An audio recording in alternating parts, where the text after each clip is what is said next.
Today is March 26th, and it's a special episode of Talkin Yanks, our first weekly exclusive conversation with Aaron Boone. Talkin Yanks with old Jomboy and Jake.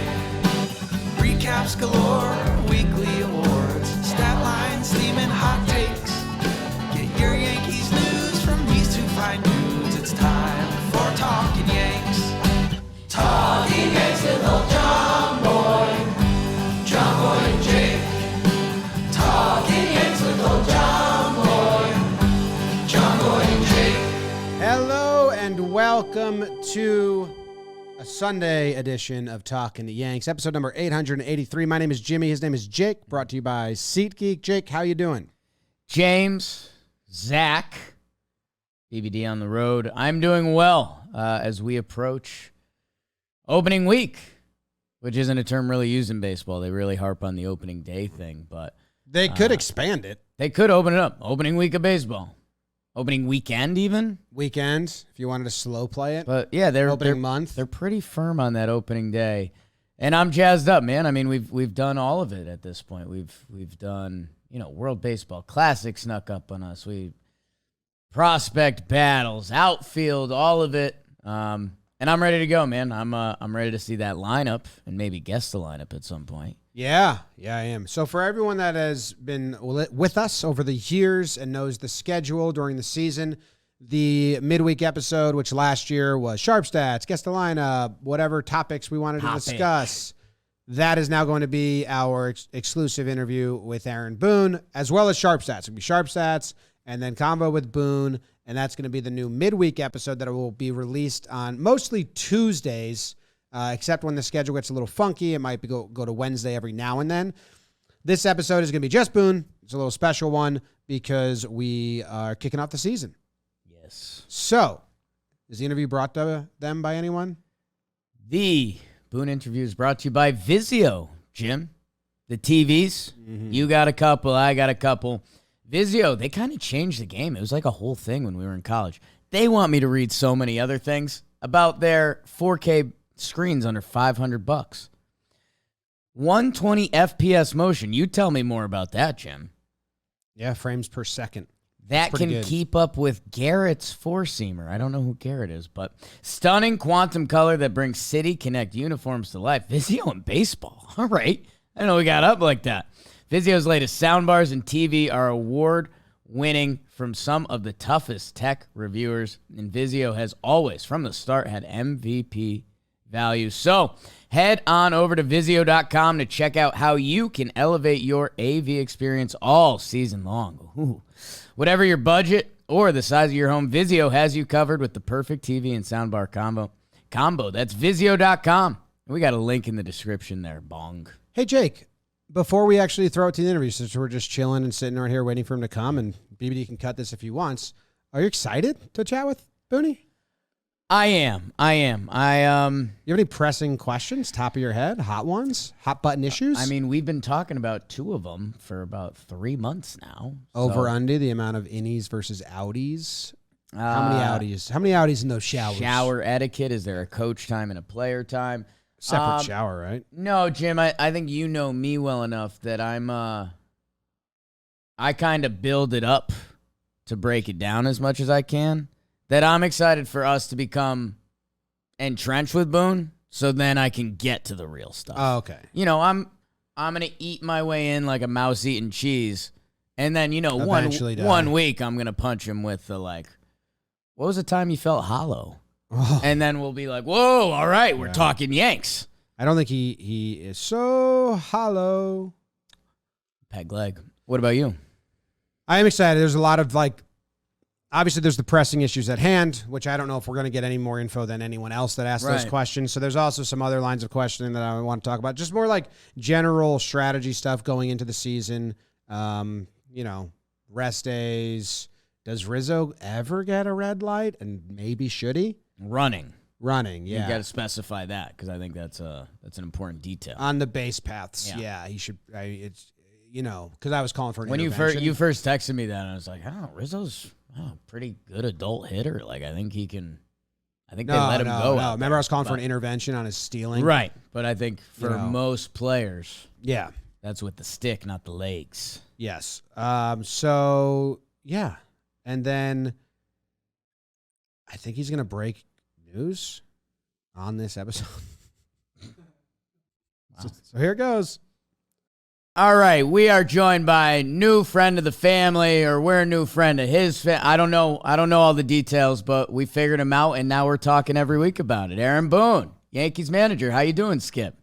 I'm doing well. It's good to be on with you guys. Looking forward to chopping it up with you this year, and a couple months in the works, and we're finally a go. So excited to kick it off with you guys today. Yeah, a week from now, I think the season has started. You're either 1-0 or 1, and people are overreacting both ways. So I'm excited to get there. I did like the headline. Did you like the headline that you're becoming a podcaster and joining the company? It was a very good headline.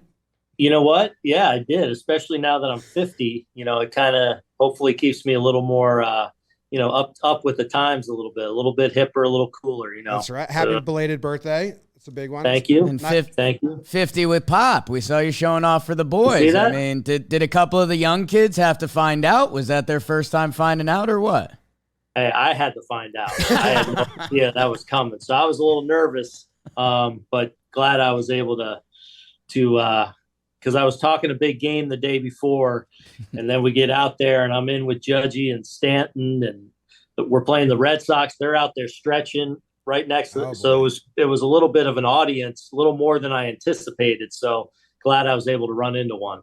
They're probably still, pestering Cora. When are you going to get in there and pop one over the wall? And he's probably scared. So that's a good start. I think they did. I think some of his guys, from what I heard, turned around and looked at him like, "Hey, what do you got?" And he gave me one of these. It's a good move. I like that. Yeah.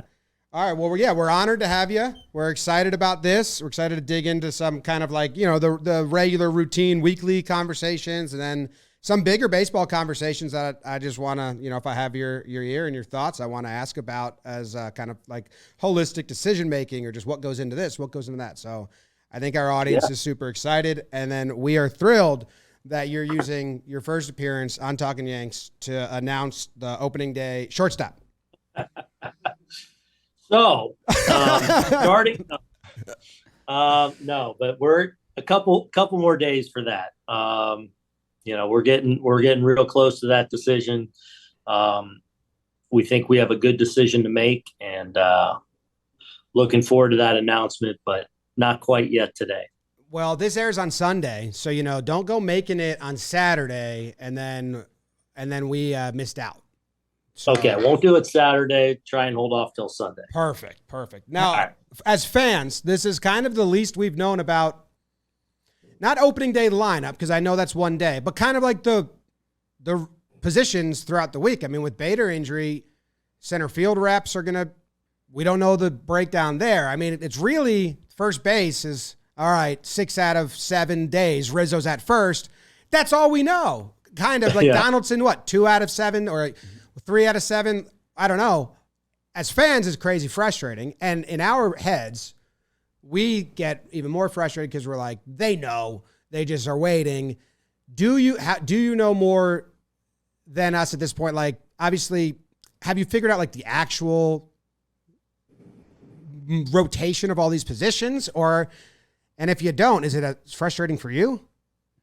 No. So, I mean, one of the things we're looking at here, these last couple of weeks, but even moving forward a little bit, is giving ourselves as much flexibility as possible. I feel like I can put Aaron, Judge in center field, and if I want to go that route until Bader's back, which we hope is, 2-3 weeks into the season.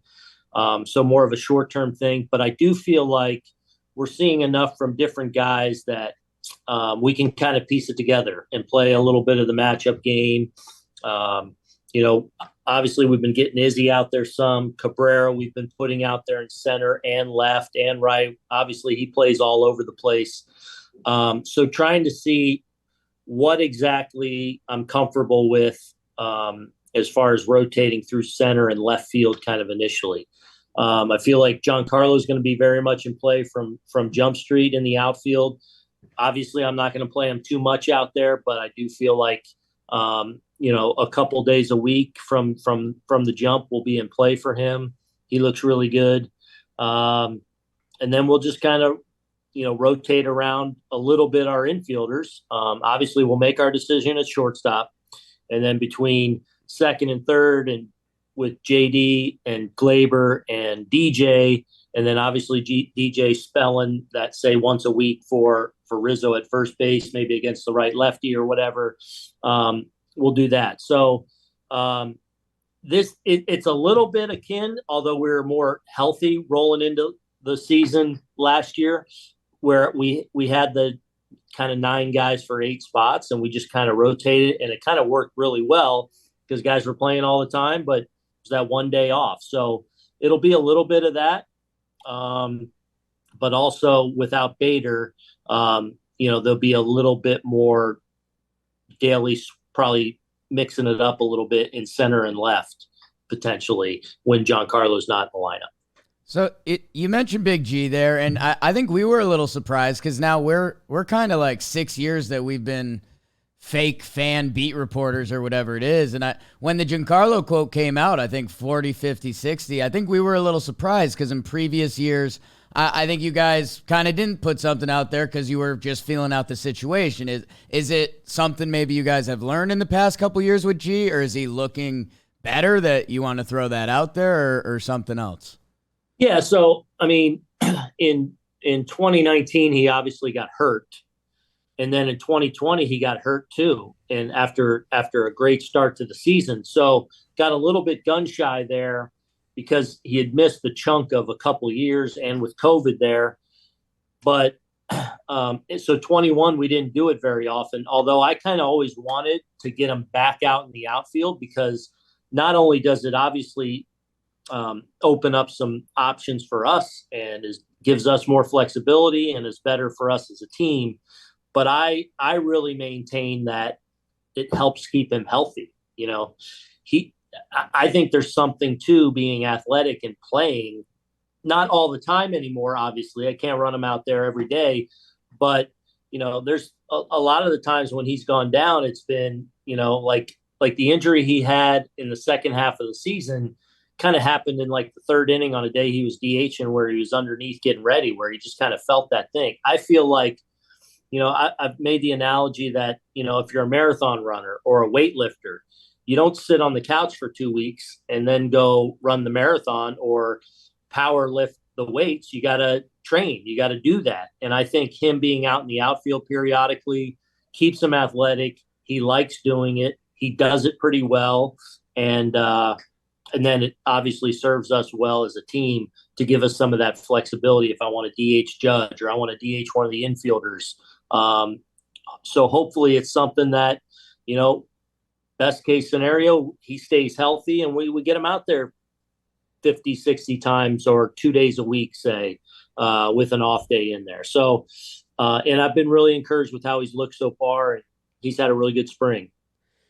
We talk about the rotation and all the positions and how, like, last year you guys did it a lot. I always look to get inside the heads of the decision makers in your guys' heads, like patterns.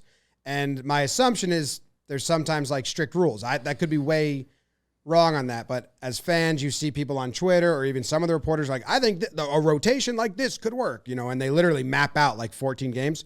Do you guys have a big whiteboard where you have like the first 2 weeks of the season and you map it out? Or do you have rules like last year in April, JD didn't play third 2 games in a row for like 2 weeks? Is that happenstance? Or is that a rule that you guys say, hey, we're not going to double him up at third base until we get to this part of the season?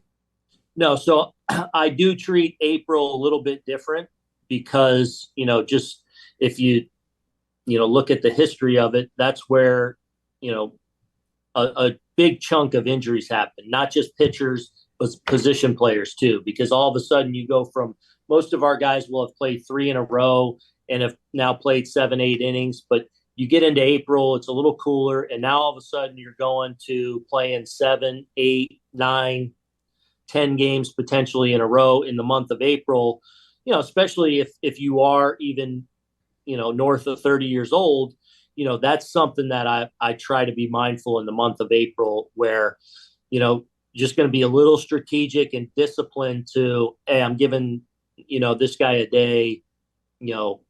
For example, last year with Judge, I think I gave him a day in the first 7 or 8, and not that you love doing that, but I was also going to say, I'm not going to have him play 10 in a row in April to start the season. I'm going to have a built-in off day. And when you have the position flexibility and you have the kind of musical chairs open spots where you can rest guys, you can be a little strategic there in April. So I try to be strategic and say, okay, I know this 4th day we're facing this pitcher. This may be a good day to sit so-and-so, and I can get him his day. So I try to be a little strategic, but that said, guys, the season's always throwing you curveballs, or something happens within the course of a game that puts that in jeopardy or takes that away. So, yeah, you try and plan as best you can, but usually the day throws you a wrinkle that you got to make adjustments and be able to make adjustments on the fly. Yeah, we already let our audience know last episode we recorded, April 8th, I have you sitting Judge. It's an away series in Baltimore, and it's after the Friday off day. You're a big fan of double rest days. Yeah. So you get them 2 off. So, if I think that's on your whiteboard already. So I already let everyone know. It is not on my board, but it's good. It's good research by you, and I would say that is a possibility. Well, we're going on the 6th to the home opener down there, so just don't do that day. In Baltimore? Yeah. Okay. All right. 6th. Yeah, 6th in. Yeah, the back end of the double Jomboy off in the day. house. Yeah, yeah. And I think it's funny when there's still days I look like 14 years old, but 33 now. Big fan of the double off day. I think when we first started doing this, I was like, what are we doing? Who needs a double off day? And then I took a couple double off days in my personal life, and man, that resets you. So I'm a fan of that. Is that something you learned like as a player? That's what we always wondered, because Girardi for a while he didn't do that, but since you started managing, you kind of did the double off day. Get them off 2 in a row. If there's not miss 2 games in a row, but sync it up with an off day. When with a guy like Aaron, who's going to play, if he's healthy, say call it 150 games, and he's going through the grind, or maybe he's dealing with something small at the time that's not keeping him out of the lineup. Those are the times when maybe I'll pick those where I know, hey, he's played 7 in a row. I know he's a little banged up. He's not injured or hurt necessarily, but I know he's a little banged up. Those are the times where I go, all right, we got that off day coming up. I'll pick the day before or the day after and double up. And I do think it's something that can serve guys well. And it has with Aaron, where I've done it from time to time the last couple of years. So for, these final days of spring training, it's been funny. We try to keep the off season. There's topics that come up, and then, we've probably had 5 episodes this off season that have been related to shortstop and left field. I guess when it comes to the final decisions getting made, and we're half connected to the Yankees now, but when these decisions get made, whether it's some of the veteran guys that are in camp, Ortega and Calhoun, and some, obviously the young kids at shortstop, I guess for you, is it an equal part vote, or is it, you pitch in your 2 cents and then the front office runs with it, or kind of how will the process go in the next couple of days? Yeah. So, when it's come down to really the roster, especially shortstop, but even the outfield situation, we had a big meeting several days ago where, it was kind of a larger meeting of coaches, support staff, player development side, front office members, scouts, like a pretty big room where it's like, okay, and we'll dive into a player or a position, and it's like, this is your chance to kind of, state your case, or, pound the table, as we like to say, or raise concerns. And Cash and I will kind of call on different people if we have a question about something, and hear people out. It gives people a voice. And then ultimately, when it comes down to, the final hours where we're making final calls on things, Cash and I will kind of get together on that and really hammer out, whether it's the last bullpen slot, last spot on the bench, shortstop, make our decision after kind of allowing people to be heard and kind of state their case for or against different things. I've heard you talk about how the opening day lineup is really just the opening day lineup, right? And even the first 2 weeks are just the first 2 weeks. And that's not going to, it's usually not because of happenstance, the steady everyday positions. But we're coming off 2 seasons now where the shortstop had to move in the postseason, where all of a sudden the guy that got the most reps there isn't starting in the postseason. So is there anything learning to prep for that? Like, I know opening day is just a day of a specific, but the playoffs is real. Like, and is there anything, hey, even if this guy's going well, let's get this guy more reps, or let's get a look earlier so it doesn't become a headline when we're changing it after the last 2 years of having the shortstop position kind of be up in the air? Look, I think last year was a little bit unique in that we got in that situation where I felt like I needed to do something in the moment, where I thought, the noise, the pressure, was getting in the way a little bit. So that's a decision you got to make in real time that, you got to do some hard decisions there in the playoffs, but that's not something normally you're ever going to do. Like, the season's going to tell you who should be playing in October. And usually you're pretty disciplined to that, performance or not, baseball's game of failure, and guys are going to have a great series or struggle. And, the reason I made the move when I did last year was I felt like there was that added weight in there that was getting in the way. And that's why I made the move, as opposed to, best guy moving forward potentially. I just felt like there were some outside things kind of getting in the mix a little bit. Yeah, Yankee Stadium playoffs. It's a beast of an environment. So yeah, that makes sense. I wanted to ask you about another kind of since you became the manager, something that I've noticed, like the double off days, which we are in favor of. We were confused at first, but we're like, yeah. But it's more the reliever philosophy that you guys have, in as far as usage and just the pattern of taking a guy out with 2 outs. Is if that's personnel or if that's doing the 3 batter minimum rule, what's guiding that? And then I don't even know if you realize or know, because like that you guys do that more than other teams. So since the rule got put into place, the Yankees have the second fewest relievers to start with bases empty in a clean inning in baseball.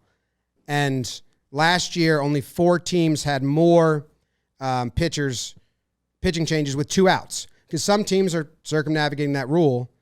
Others aren't. So is that a philosophy? Is it personnel, or is it the rule? It's sometimes the makeup of our bullpen that may be, I like a particular matchup and what's coming even beyond that. So it's coincidental, the 2 out thing. Okay. I told the guys who made the rules, we had them on a podcast. I told them, the Yankees are slower since your rule. They change every 2 outs now. So I'm advocating it for it to come out. But now it's coincidental, so I sound dumb on that podcast. Yeah, well, I would say it's coincidental in that if I feel like there's no like philosophy and like, okay, this guy's got the second out, let's get him out and let's get this guy in to only have to get 1 out. I treat it more in a matchup way.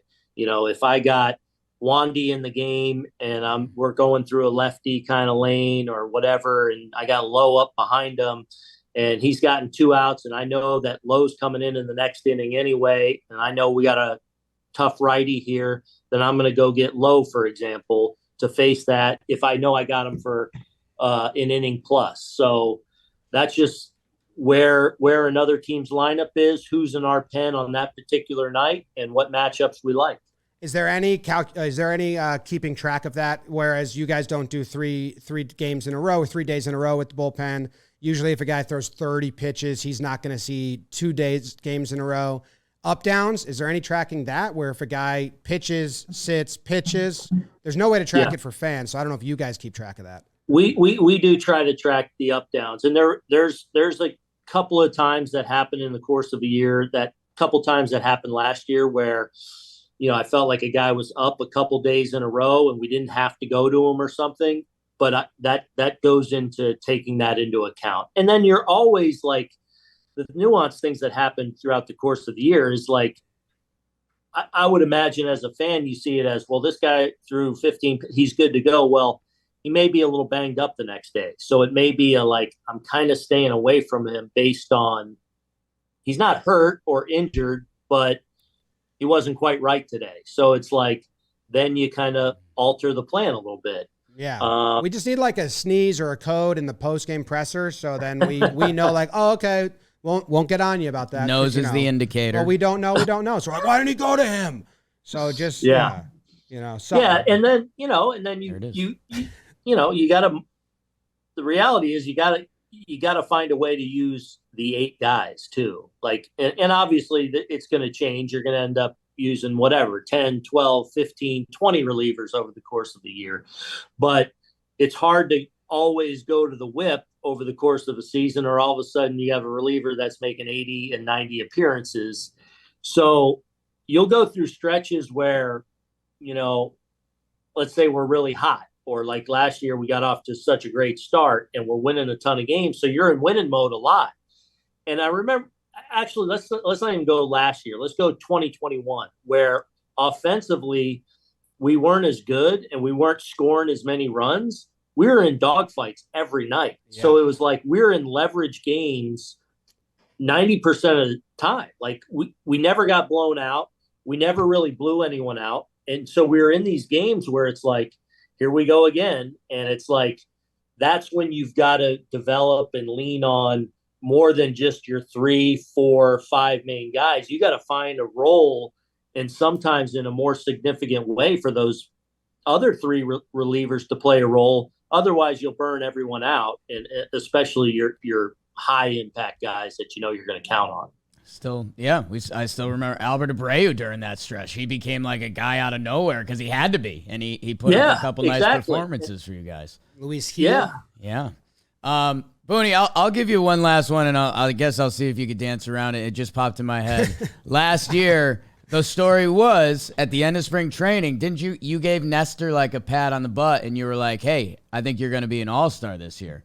Do you got anything like that for a guy in the clubhouse that maybe, I don't know, that we can invest a little in or we can brag to people about? Like is there any comp to that?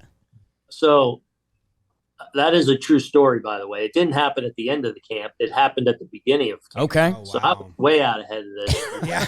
So if you guys have been down, have you been in our locker room in Tampa? Not the locker room, no. They stop us before then. The one, like when I walk out of my office here to the left, that row is kind of starters row. Well, last year, Nestor was not on that starters row. There's still some starters on another row, sure, but he was in that row, and he was kind of asking, hey, am I going to be in the rotation? He had kind of asked that of Matt Blake before he got here and everything. And so I remember this like it was yesterday. Very early in camp, I walked over and I just sat down. He was sitting at his locker. No one was around him. I sat down next to him in the chair next to him. I said, Nestor, not only are you going to be in the rotation, you're going to LA for the All-Star game this year. And, it was a pretty bold prediction, but I felt that way in the wintertime when, teams would try and talk about Nestor and whatever. And I'm like, Nestor's going to the All-Star game for us. Like, let's, because they're, trying to decide if 2021 was real, right? And for, people kind of think he came out of nowhere last year. He dominated in 21. When he went into the rotation, he was awesome. And I knew it was for real. So I sat down, I wanted to just kind of put him at ease a little bit. Like, yes, you're in the rotation and you're going to the All-Star game this year. So that's how that did go down, which is true. So I got that one right. But, for this year, huh? Tough. A lot of guys in that locker room. A lot of guys are begging for that speech, but the job's still going. Yeah. I think Aaron Judge is going to have a really good year. Not bad. Good dancing. I'm with you. Yeah. I like that. Well, the shortstop has been so loud that the fourth outfielder, left field has been like quiet. Those guys are having a stress-free competition that's also going to the poll as Florial, Ortega, Calhoun, Hicks, whoever's going to get most reps out there. Is that the same for you? Yeah, it is going down. I'll give you guys one. JD's gonna have a good year. Okay. You like the adjustment he made? Did he really make it? Lately, it seems like he did the standing upright, little different leg kick. JD's gonna have a good year. Okay. I like that. That'd be nice. Mm-hmm. Yep. His glove was nice last year. Glove was nice. And JD and Glaber are going to play third and second, right? Like those are their homes. Oh, and DJ. Well, but DJ will spell them. JD's not going to be moving to first. Glaber's not going to be moving to short. No. Yeah. JD and Glaber will not move. Right. Yeah. So you got JD, Glaber, Rizzo, the two catchers, and then maybe the starting shortstop if it's a young guy. As like they got one spot they know but everyone else is helping out wherever you put them. Exactly. All right. I like that. Well, hey, I think we got all your time today. We appreciate it, and we'll let you go. Oh, I got your a little misguided quote on the shirt. That was good. That was good, Boone. I like that. Because I am a little misguided, so I'm excited to be straightened out over the year. Yeah. I can't believe you're 33. You do look 14.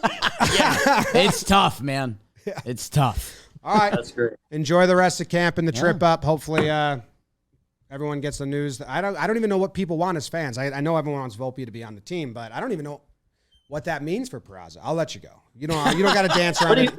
What are you guys rooting for? What do you guys want? I don't know, because if Volpe makes it, I don't know what that means for Peraza. Like, does he have a spot? Or do they both have a spot on the roster with the current with everybody with the utility positions? Not really. Doesn't seem like it. Seems like if Volpe makes it, Peraza might be starting in AAA. Otherwise they're sharing reps in April. So I don't know. You got to hang on. But if it's truly a competition, it seems like Volpe's winning. He's doing really well. Hang on for a couple more, little bit longer. I think you've played Volpe at second more than Peraza at second, though. I have. So that might be. I've tried to mix it up as much as I can to, get the biggest thing is, and I've tried to keep this in mind with them, and is getting them ready for the long season too. So as much as they're competing and they're, it's an important spring, and them wanting to perform. Like it's also we're playing the long game here. And I'm trying to get two who we think are going to be impactful players ready for a long season. So I've tried to treat it like that too. If Volpe makes the roster or whenever he comes up, you guys like him in the leadoff spot in spring, but I'm guessing that's just to get as many at-bats as he can. Is that an option? Like a rookie to lead off in front of Rizzo and Judge? Or would you rather give a rookie that like kind 7-8 spot, the Glaber treatment that he got in 18? Which DJ will be leading off. All right. Okay. Cool. Heard it here first. Heard it here. We're locking that in. All DJ, right. DJ leadoff and shortstop is next time. Next Tuesday, something like that. We'll figure it out. Yep. All right. Enjoy opening day and the trip up north. Right. The weather's getting warmer, so that should be nice for you. All right, guys. Take care. Good to be on with you. Yep. Thanks, Booney. See ya. All right. There you have it. First interview with Booney. Going to be happening every week, Jake. So, you can save some hard-hitting ones, but I think we talked about some topics. I think he treated it like a conversation. Jim, I don't go on as many first dates as I used to these days. And I think that went well. I think, we've told the Talking Yanks people through this process, we wondered, like, is this all a joke? Is this a gag? But I think at the end of the day, like, Booney's kind of into what we're doing. I think some people in Booney's life are kind of into what we're doing. And, we got a taste of it in that interview. Like, he wants to chop it up baseball-wise and, a couple jabs here and there. It was good. DJ's the opening leadoff hitter. If he went into the lineup. I knew that was... cemented. Yeah. And rightfully so. Yeah. And I really did want to, like, hit him with, like, it must have felt good for Nestor to know and have that, a vote of confidence at the start of camp. Like, I kind of snuck it in. Like, there's a bunch of guys waiting for that speech, Booney. Like, hey, don't worry, you're the starter, and you're going to be good. Yeah. Because right now they're all just standing around. Seems like, and then I like that he threw it back on us at the end, and being like, well, is Peraza on the team if Volpe's on the team? Because how does that work? There's got to be a trade then. Yeah, I was. He really. I not was, that he was going to give it. I was going to throw it in, but the conversation was over. But he was looking for honest feedback. Every time I honestly try to do it, I forget about one guy and I'm paralyzed. Yeah. I'm like, oh, Gleyber Torres is our 4th best hitter, and I don't have him playing at all currently. So we locked down. JD's not playing another position but third. Gleyber's not playing another position but second. Rizzo is at first, 6 of 7 games. He agreed with me on that. Mm-hmm. And DJ will spell him once a week at first. We all knew this, but it is interesting to hear the way he dances around April. And, him to say, yeah, I do treat April different. Like, we know. At this point, we know, and we somewhat accept it as long as you're winning. Joe's McFly laugh. No, that was good. What? And, Joe's McFly saying what? It's going to be, I think the conversations are, as we build more of a rapport, are going to become more and more fun. And, like a lot of iconic Talkin Yanks moments, there's going to be some fun, 9-game win streak eps, and there's going to be, lost 6 out of 7, and let's talk about it. That I think is going to be something very new to us. So I think he's going to want to flip it on us a lot. Like if we start saying things like, why did you bring him in here? He's going to want to. Well, who would you have brought in? Like I think he's going to, and that's really fun. I actually am very excited if he continues. I think that's both of your guys' kind of argument style. I think you guys like to back the other one into the corner. Yeah. But I'm excited. Because what do you got? Yeah, no, but that's great. Like for him to let us. Invite us to be obnoxious fans and say, here's what I would do. Right. It's good. I'm excited for that. Also, a little hat tip to Booney. His Wi-Fi was terrible and his video was trash. And we started it. And then he said, no. We got to do this right. Yeah. And he waited. We've had guests before be like, let's just go. Let me just call you. And he was like, nope, first one, let's do it right. So, and I guess appreciate that. If there's any last people out there writing checks they can't cash about Donaldson. We now heard Hoke mention that there was an injury. I mean, I know Boone had his back all last year, but, to highlight one guy and go for JD, it could be anything, right? It could be one guy he's trying to boost who's a veteran. He did go Judge first. Smart. Good dance. Good Smart dancing. pick. Yeah. Smart pick. All right. Hey, well, thank you guys very much for listening. If this is your first time tuning in, appreciate you. Subscribe to the YouTube or subscribe on the podcast app. Those help us a bunch.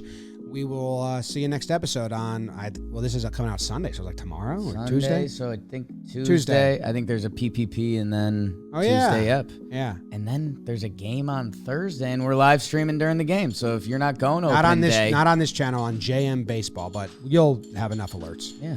All right. See you guys. Go Yanks. Tell them Grams. Go Yankees.